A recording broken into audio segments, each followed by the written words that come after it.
Henshin Inspection presents Going Ultra. This is MJ. I'm an author, I'm an artist, I'm an analyzer. Find all my work at mjmunoz.com. Prepare yourself for hard-hitting Ultraman discussion and analysis.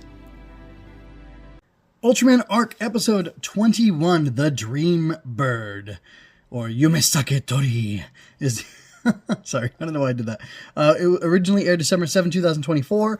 The director is Yusuke Akitake, who I believe directed the previous episode as well, and has no other credits, so seemingly this is the first time, I would assume he, being a Yusuke, is directing an episode of Ultraman, or Ultraman Arc at least. I don't know that for sure, it's speculation, and the writer is Takao Nakano, whose name is very familiar to me. Why is that? I don't know. I will get to that at the end of the episode after I've done my... After I have done... Interesting. Okay, one more tidbit. After I've done the full review, I'll go back into it.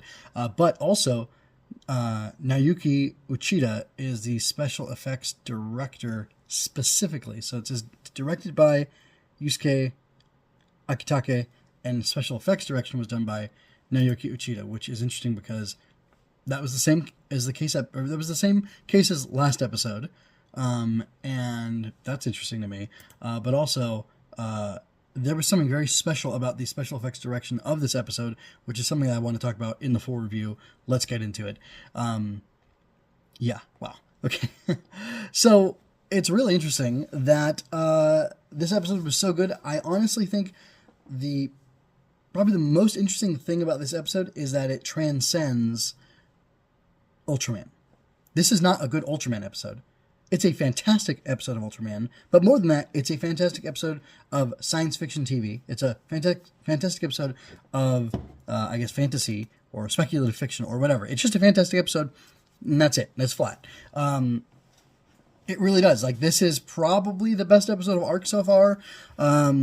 Probably one of the best Ultraman episodes I've ever seen.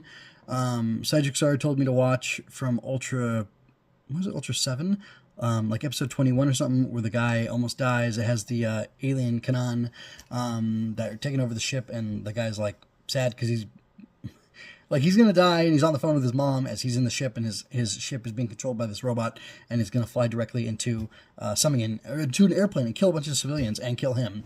And they're just like having a casual chat, just a conversation where they're not acknowledging the fact that he's going to his death, and Ultraman saves him at the end, and everything's great. But that was a really great, really impactful episode. Very beautiful human story, and we have a very beautiful human story here as well. And I would say that episode of Ultra 7 also transcends Ultraman and genre and everything else, and it's just like a fantastic story. It's just a great story. Doesn't matter that it's Tokusatsu. It could have been an anime episode. It could have been, whatever. Of course, it has its peculiarities that do make it Ultraman. We get a kaiju fight in this. We get a monster. We get a puppet, a little bird puppet thing, and it has all the trappings of Ultraman. But really, it transcends. It goes beyond. It goes beyond Ultraman and the Ultra series, which technically maybe is not true because like Ultra Q is supposed to be like this. I've heard Ultra Q compared to the X-Files or the Twilight Zone probably more accurately, definitely more of the time. I don't know which of them preceded the other, but it doesn't really matter. We're not going to fight about that. But yeah, wow. Whew. I feel like there were multiple themes at work here. Just a quick rundown. Rin's friend, Aoi, is a author or a writer. She's working for a magazine. We get to see a glimpse of them when they're kids, and I don't know, they're playing, they're imagining, they're doing something fun and cute, whatever. And then when they're like high school students or college students, Aoi is telling Rin about how she's going to become a writer, and Rin's congratulating her on getting this magazine job. And she's saying, hey, it's something in the writing field. That's what you want to do for a living, right? I understand Aoi's pain. I say Aoi to Aoi's pain. And beyond that, we get to see her trudging through her life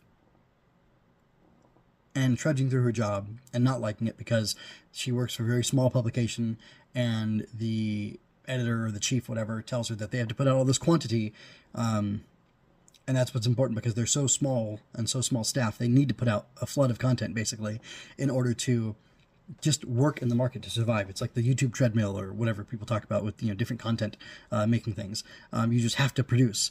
And that's stopping her from being able to produce the things that she wants to produce, to tell the stories that she wants to tell. And that's great. We could stop right there and we could just talk about it as the story of an author who wants to be an author and who wants to tell her stories and share what she has with the world, something I understand and I feel as well.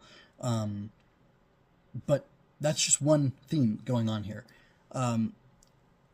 She finds this red orb and she kind of makes a wish, and we find out at the end of the episode that it's this tool, I would say, from a very advanced technology, very advanced society that enables any wish to be granted, and that because of the greed of humans and, well, sentient, sapient beings, whatever, throughout the universe, it's something that should never have existed.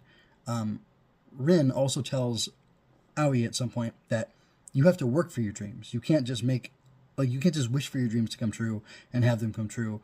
That's not how life works. That's not like a good way to go through life. It's not a good thing to have happen to you. And the orb at the end of the episode kind of affirms that idea that when you just work through things, or no, not when you just get things handed to you, it's less good. It's not good for you. It's not good for your soul. It's not good for you as a person to have that happen versus when you actually have to strive for something, to work for it, to accomplish it after putting in a bunch of hard work. And there's some quibbles I have with that. Actually, in my debut novel, Mockery Mayhem, I have an interaction between two characters where they have kind of a philosophical debate of, is doing hard work good for the sake of doing hard work, or is doing hard work good for the sake of accomplishing the thing? And are there good things that you can accomplish that don't require hard work? Or are there worthwhile endeavors that don't require you to do hard work? Yes or no? And one of the characters who's kind of very much into working hard and being diligent about things says, at first, no, there is everything good comes through hard work. And the other character says, well, what about these things? And they have a conversation about it, and they kind of learn things from each other. And it's more the one that has the more nuanced perspective teaching the other one, but it's still, there's a good exchange between them, and it's really cool. Something I value. Another dimension, another theme potentially, is possibly parenthood, selflessness, and balance in life, like work-life balance. Aoi feels kind of like a slave at her job. She has to work so hard. She has to give up other things. She says that at one point she laments that she saw her friends getting married, and I would presume having children as well. The birth rate is low in Japan right now, but we don't need to talk about that, and I can't talk about that as an insider, so I'm not going to. But it's not great. There's ample evidence, I think, that when a country's birth rates decrease past a certain point or below a certain point, that it becomes very bad for the outcome of the country, and they need to fix it. It is a problem. So it's almost like highlighting a problem of childlessness, or maybe of like a lack of familial connection, or maybe it's it's either like representing her loneliness, that she's chosen this career, and that career like precludes her from having a relationship and having a marriage and having children, and that's something hard for her, because there are ways that Dory, the the dream bird, is framed where he feels like her child, somewhere between like a pet and a child, because the way he comes up when she's working, you get to see him like pop up into the scene or into where she is in the frame where she's working at her desk, and she has to feed him and care for him, and she ends up defending him. There's this, I think it's a hilarious scene where her boss and like the photographer or some other person who works with her, they see Dory when he's grown from ugly little baby bird to like this huge, like man-sized, like 5-6 foot, probably like closer to like 6 foot tall guy with wings and red eyes and stuff, and he terrifies them and they're scared, and it almost made me feel, and it's cute because he's being innocuous and innocent. He's just trying to get something to eat. Remember that scene in Men in Black where Will Smith or Jay, whatever, is like, how'd you feel if I came up and bust a cap on you while you're on the treadmill? Like, this guy's just working out over here. Like all these aliens, there's nothing wrong with them. They're just living their lives. And this little girl with these textbooks, advanced quantum physics, like how's she gonna understand that? How, whatever. It kind of reminded me of that. Like, he's just doing his thing. He's just eating these sweetbreads or whatever that Aoi bought for him, because she's tending to him and acting as this guardian or parent to him. And these guys are freaking out, and they don't like what they're seeing. And honestly, when you have kids, sometimes they're like little monsters, and people are uncomfortable around them, or don't want to be around them, or like are repelled by them, and that's just, that's how it is. There's only so much control you can exert over another person if you're going to be good about it, So it reminded me of that as well. And I don't know, there's like a lot of dimensions here. That's at least 3 themes. I don't know that I want to expand anymore.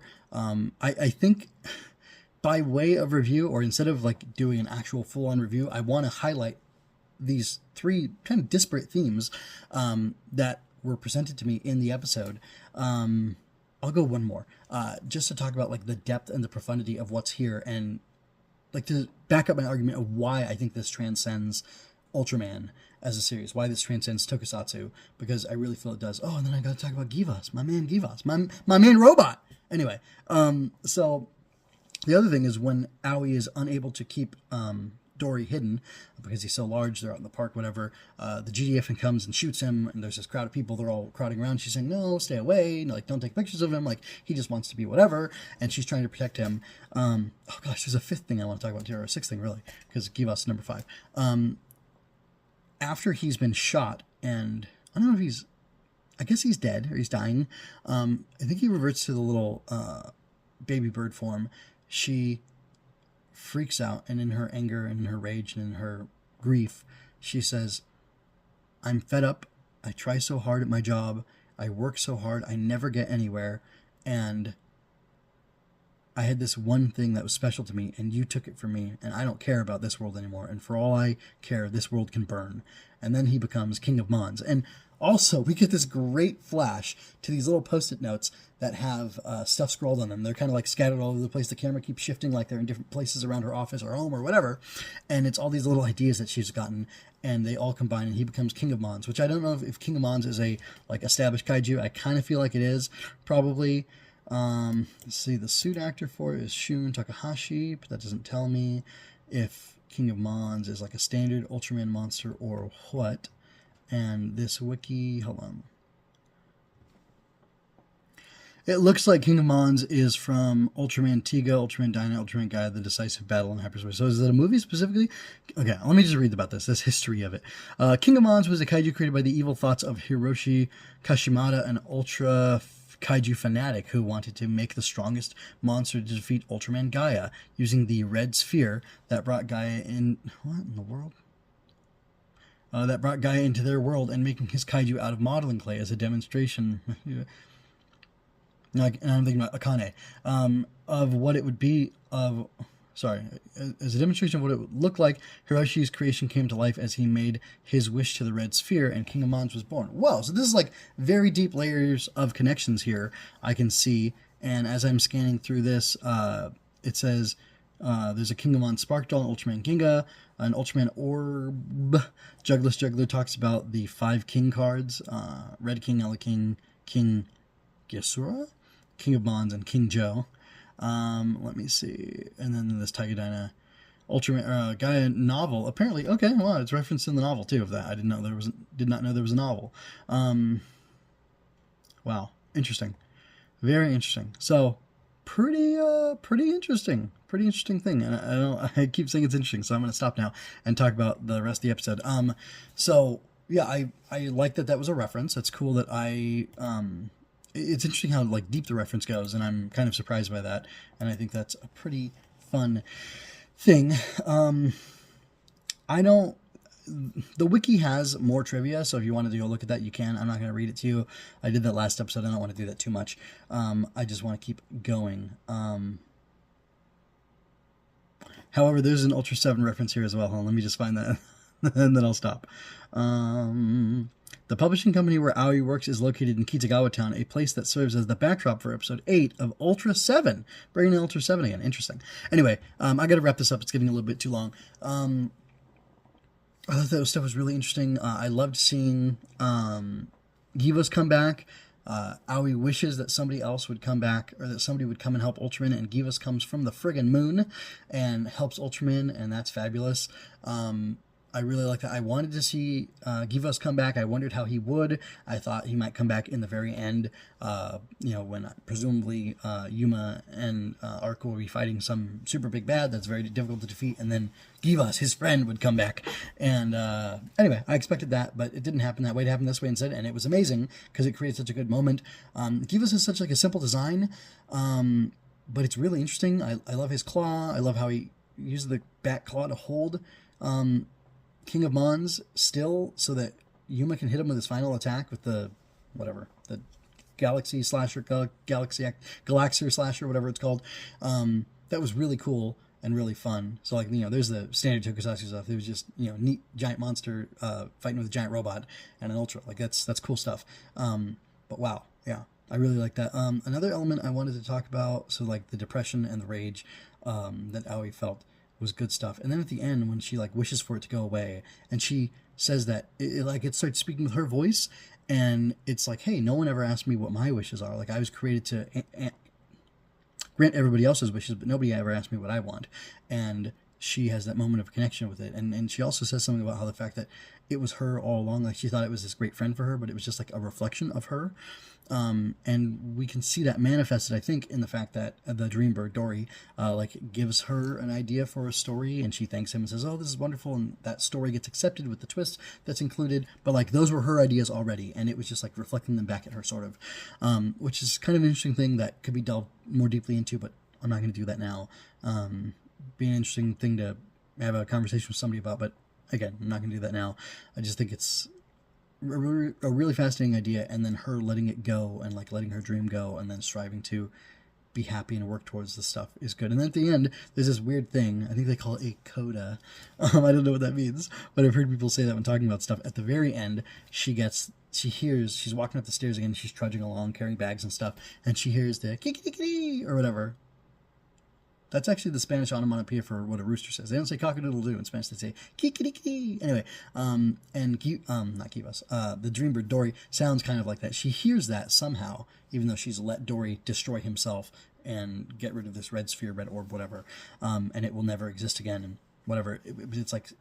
It's supposed to be a lost memory. She's supposed to forget about it, and it tells her treat this as a dream, as a lost memory, and yet she hears this echo as she's trudging up these stairs, and then she kind of looks and she listens and kind of maybe has fond remembrance of that time with Dory, and then she happily marches up the stairs and goes on to pursue her dreams and do her work. And I just thought it was a really beautiful episode. It had a great ending. There was a lot of paralleling going on. We get to see her go up those stairs 3 or 4 times. She's got it in a soft SSC, a soft structured carrier for a baby. I don't know, it's just really interesting because she wants to tell stories that will make kids happy and help people be inspired, and then she wants to destroy the world when her dream comes to an end because she had this false dream that was broken by these people interfering. So it's a really interesting, really complex episode, and I've gone on about it for far too long.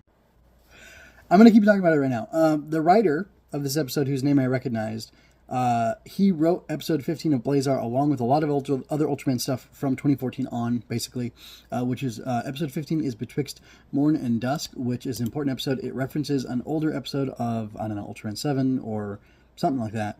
I'll check in a moment or two. But yeah, he's doing good stuff. Takao Nakano, and he wrote, let's see, Betwixt Morn and Dusk. Let me go down to the trivia to see. It references its tribute to Terrifying Cosmic Rays, the 15th episode of the original Ultraman with Gavidon. And Gavidon is in episode 15 as well of Blazar. So that's a pretty cute little parallel that they did. There's a double parallel there. And so then he made this episode as well, which has references to older Ultraman shows. And had a lot of heart, and it was able to touch on so many different things, and I found that very, very interesting.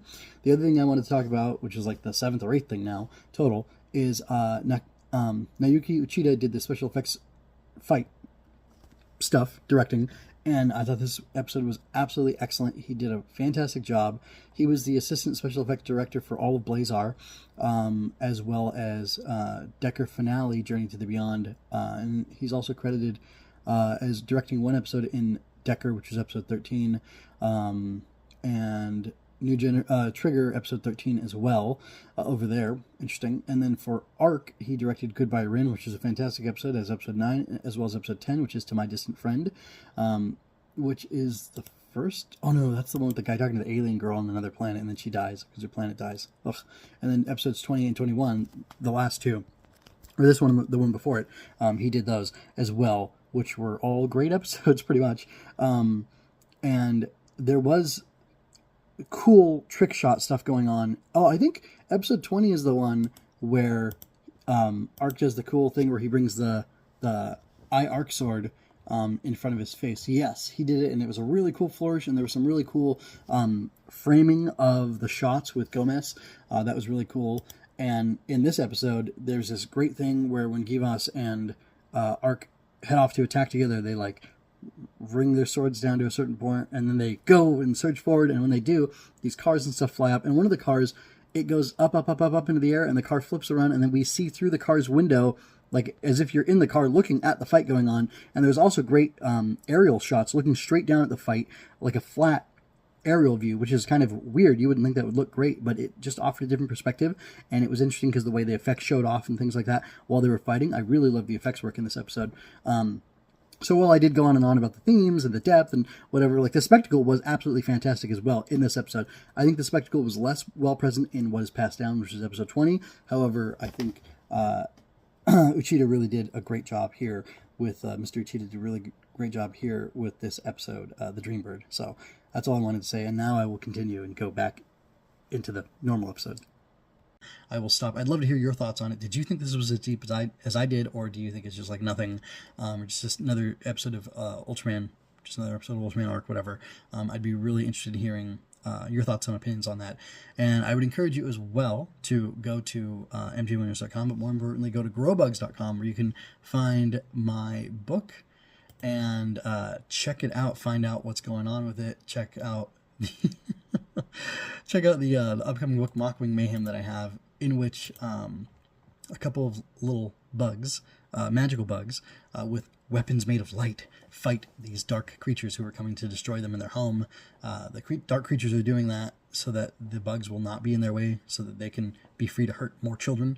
And these bugs are going to give their all, possibly give their lives, to protect these children and defend their home and the little brothers and sisters and whoever else they have living with them in their home. And it's a pretty cool story. It's called Mockwing Mayhem. I'm working on a cover for it right now, and doing just last minute edits to the text to make sure everything's perfect. There's no typos or anything like that, and then it'll be going to print soonish, and I'll let you know when. You can find out if you go to growbugs.com. You can find out about it. You can get on the mailing list so you can be notified when it's going to be released, and you can also get bonus material, which is a guide to the world of Mockwing Mayhem, the world of the grow bugs, which are my special magical bugs that battle monsters. Anyway, until next time, folks, take care, be well.